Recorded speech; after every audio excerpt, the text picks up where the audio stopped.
মুফাসসিরিনে কেরাম বলেন, এই দুনিয়ার ক্ষতি আসল ক্ষতি না, দুনিয়ার লস আসল লস নাম। দুনিয়ায় যারা গরিব এরা আসল গরিব নাম।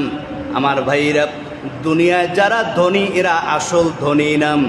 ওই ব্যক্তি হচ্ছে ধনী যে কাল কিয়ামতের দিন ঈমান আর আমল নিয়ে আল্লাহর দরবারে উঠবে।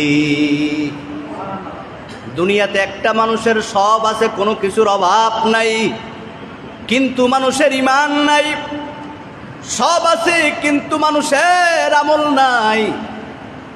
ঈমানও আছে, আমল আছে, নিজে ঈমান নিয়ে থাকে, আমল করে, কিন্তু অন্যকে আমলের জন্য তাকিদ করে না।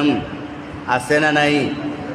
বাবা নামাজ পড়ে সন্তানকে নামাজের জন্য তাকিদ করে না।